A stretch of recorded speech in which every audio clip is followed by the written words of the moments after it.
ક્યારે વિચાર્યું છે કે વળાંકવાળા અરીસામાં પ્રતિબિંબ કેવી રીતે બને છે? એ કોઈ જાદુ જેવું લાગે ખરો ને?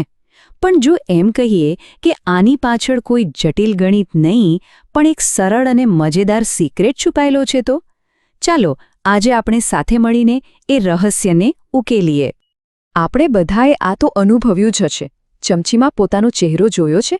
ક્યારેક સીધો, ક્યારેક ઊંધો, ક્યારેક મોટો, ક્યારેક સાવ નાનો. વિચિત્ર લાગે છે ખરું ને? પણ આ કોઈ જાદુ નથી. આની પાછળનું વિજ્ઞાન સમજવા માટે આપણે બસ પ્રકાશના કિરણોના રસ્તાને જોવાનું છે. તો ચાલો જોઈએ કે આપણે આ કેવી રીતે સમજીશું. સૌથી પહેલાં આપણે ગોળીય અરીસાના પ્રતિબિંબો વિશે થોડું જાણીશું. પછી એવા 4 ખાસ કિરણો વિશે વાત કરીશું જે આપણા કામને એકદમ સરળ બનાવી દેશે. અને છેલ્લે આ બધાનો ઉપયોગ કરીને પ્રતિબિંબનું સ્થાન કેવી રીતે શોધવું તે શીખીશું. એકદમ સિમ્પલ. તો ચાલો શરૂ કરીએ આપણા પહેલા વિભાગથી. અહીં આપણે એક એવા પાવરફુલ ટૂલ વિશે જાણીશું જે આખું રહસ્ય ખોલી નાખશે. અને ચિંતા ના કરતા, આમાં કોઈ ભારેખમ ગણિત નથી, બસ એક સિમ્પલ રીત છે. અને આ ટૂલનું નામ છે કિરણાકૃતિ. હવે નામ પરથી ગભરાવાની જરૂર નથી. આનો સીધો મતલબ છે પ્રકાશના કિરણોનું ચિત્ર દોરવું. બસ આપણે પેપર પર લાઈનો દોરીને એ જાણી શકીએ છીએ કે અરીસામાં ઇમેજ ક્યાં બનશે, કેવી દેખાશે અને કેટલી મોટી હશે. છે ને મસ્ત? હવે જુઓ, કોઈ પણ વસ્તુમાંથી તો લાખો કિરણો નીકળે છે, તો શું આપણે બધા દોરવા બેસીશું? ના, બિલકુલ નહીં. સારા સમાચાર એ છે કે આપણે ફક્ત માત્ર 4 ખાસ કિરણોને સમજવાના છે. એને આપણે માસ્ટર કિરણો કહી શકીએ. જો આ 4નો ખેલ સમજાઈ ગયો તો સમજો કે આખો ટોપિક ક્લિયર. તો ચાલો આપણી ટૂલ કિટમાંથી પહેલું હથિયાર બહાર કાઢીએ. આ છે કિરણ નંબર 1. આ સૌથી કોમન અને સૌથી ઇમ્પોર્ટન્ટ છે. સવાલ એ છે કે જ્યારે પ્રકાશનું કોઈ કિરણ અરીસાની મુખ્ય લાઇન એટલે કે મુખ્ય અક્ષને એકદમ સીધું સમાંતર આવે તો પછી એનું શું થાય? જુઓ, અહીં 2 અલગ અલગ અરીસામાં શું થાય છે. જો અંતર્ગોળ અરીસો હોય તો એ સમાંતર કિરણ ટકરાઈને સીધું જ મુખ્ય કેન્દ્રમાંથી પસાર થઈ જશે, હંમેશા. અને જો બહિર્ગોળ અરીસો હોય તો એ કિરણ એવી રીતે ફેલાઈ જશે કે જાણે એ અરીસાની પાછળના મુખ્ય કેન્દ્રમાંથી આવતું હોય. એકદમ સીધો નિયમ છે નહીં? ઓકે, હવે વારો છે આપણા બીજા ટૂલનો. અને મજાની વાત એ છે કે આ પહેલા નિયમનું એકદમ ઊંધું છે, રિવર્સ. વિચારો, જો કોઈ કિરણ સમાંતર આવવાને બદલે સીધું મુખ્ય કેન્દ્રમાંથી જ પસાર થઈને અરીસા પર પડે તો શું થશે? એકદમ સાચું, એ ટકરાયા પછી મુખ્ય અક્ષને સમાંતર થઈ જશે. પહેલો નિયમ શું હતો? સમાંતર આવે તો કેન્દ્રમાંથી જાય, અને બીજો કેન્દ્રમાંથી આવે તો સમાંતર જાય. સિમ્પલ. અને આ નિયમ બંને પ્રકારના અરીસા માટે લાગુ પડે છે. આ જ કારણે આને યાદ રાખવું ખૂબ જ સહેલું છે.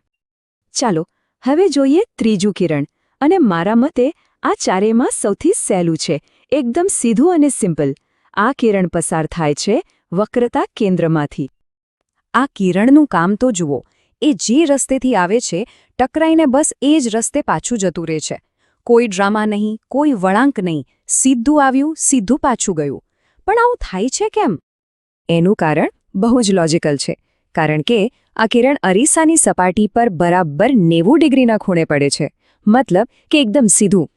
અને ફિઝિક્સનો એક સિમ્પલ નિયમ છે કે જ્યારે કોઈ વસ્તુ પર લાઇટ 90 ડિગ્રી પર પડે તો એ જ રસ્તે પાછી ફેંકાય છે. બસ એ જ વાત અહીં લાગુ પડે છે. અને હવે આપણી ટૂલકિટનું છેલ્લું, ચોથું સાધન. આ કિરણ સીધું જ અરીસાના સેન્ટર પોઈન્ટ, જેને આપણે ધ્રુવ કહીએ છીએ, ત્યાં ટકરાય છે. અને અહીં જે પરાવર્તન થાય છે એ એકદમ સિમેટ્રિકલ, એટલે કે સરખું હોય છે. આ નિયમ તો એકદમ સીધો છે. વિચારો કે મુખ્ય અક્ષ એક લાઇન છે. કિરણ એ લાઇન સાથે જે એંગલ બનાવીને અરીસા પર પડશે, બરાબર એ જ એંગલ બનાવીને પાછું ફેંકાશે. એટલે કે આવવાનો ખૂણો અને જવાનો ખૂણો બંને સરખા. અને હા, આ કોઈ નવો નિયમ નથી. આ તો પરાવર્તનનો એ જ બેઝિક નિયમ છે જે આપણે સ્કૂલમાં ભણ્યા છીએ. આપાત કોણ બરાબર પરાવર્તન કોણ. બસ આ કિરણ એ નિયમનું પરફેક્ટ ઉદાહરણ છે. વાહ! તો હવે આપણી પાસે 4 સુપર પાવરફુલ ટૂલ્સની એક આખી ટૂલ કિટ તૈયાર છે. હવે આવે છે અસલી મજા. આ ટૂલ્સનો ઉપયોગ કરીને આપણે પ્રતિબિંબનું ચોક્કસ સ્થાન કેવી રીતે શોધી શકીએ, ચાલો આ બધાને જોડીને જોઈએ. આપણે 4 નિયમ તો શીખી લીધા, પણ હવે સવાલ એ છે કે જ્યારે કોઈ ઇમેજ બનાવી હોય તો શું આપણે 4 કિરણો દોરવા પડશે? એ તો બહુ લાંબુ કામ થઈ જાય. શું આનાથી કોઈ સહેલો રસ્તો છે? અને જવાબ છે ના, ચારેયની કોઈ જ જરૂર નથી. અને આ જ આખી પદ્ધતિની સૌથી સારી વાત છે. પ્રતિબિંબ ક્યાં બનશે એ જાણવા માટે આપણને 4માંથી ફક્ત કોઈ પણ 2 જ કિરણોની જરૂર પડે છે. આ આખા કોન્સેપ્ટનો હાર્દ છે. આપણે જે 2 કિરણો દોરીએ એ ટકરાયા પછી જ્યાં એકબીજાને મળે અથવા મળતા હોય એવો ભાસ થાય, બસ એ જ જગ્યાએ આપણું પ્રતિબિંબ બને છે. કેટલું સિમ્પલ છે! તો પ્રોસેસ એકદમ સીધી છે. સ્ટેપ 1, વસ્તુની ટોચ જેવું કોઈ એક પોઈન્ટ પકડો. સ્ટેપ 2, આપણે જે 4 નિયમ શીખ્યા એમાંથી મનગમતા કોઈ પણ 2 કિરણો એ પોઈન્ટ પરથી દોરો. સ્ટેપ 3, એ બંને કિરણો ટકરાઈને ક્યાં જશે એ દોરો. અને સ્ટેપ 4, જ્યાં એ બંને પાછા ફરેલા કિરણો ભેગા થાય, બસ એ જ છે આપણા પ્રતિબિંબની જગ્યા. કામ પૂરું. તો ચાલો એક ક્વિક રીકેપ કરી લઈએ. આપણા 4 માસ્ટર નિયમો. પહેલો, સમાંતર આવે તો કેન્દ્રમાંથી જાય. બીજો, કેન્દ્રમાંથી આવે તો સમાંતર જાય. ત્રીજો, વક્રતા કેન્દ્રમાંથી આવે તો એ જ રસ્તે પાછું જાય. અને ચોથો, ધ્રુવ પર જે ખૂણે આવે એ જ ખૂણે પાછું જાય. બસ આ જ છે આપણી આખી ટૂલ કિટ. અને એક વાત ખાસ યાદ રાખવાની, આ 4 નિયમો કોઈ જાદુઈ ટ્રીક નથી. આ બધા પાછળ ફિઝિક્સનો એ જ એક મૂળભૂત નિયમ કામ કરે છે, પરાવર્તનનો નિયમ. કુદરત હંમેશા પોતાના નિયમોને અનુસરે છે. તો આ આખી વાતનો સાર શું છે એ આ ચાર્ટમાં સ્પષ્ટ દેખાય છે.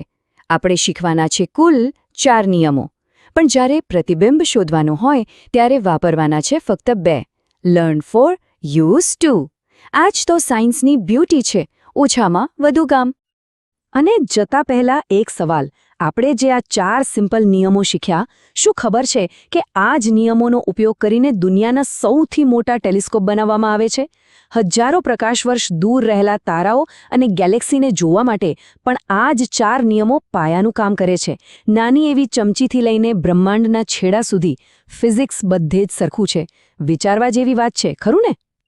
શૈક્ષણિક તેમજ આઈસીટીને લગતા વિડીયો મેળવવા માટે અમારી યુટ્યુબ ચેનલ સબસ્ક્રાઇબ કરો, બેલ આઇકન પ્રેસ કરો. તમને વિડીયો પસંદ આવ્યો હોય તો લાઈક કરો અને અન્ય તમારા મિત્રોને આ રીતે શેર કરો.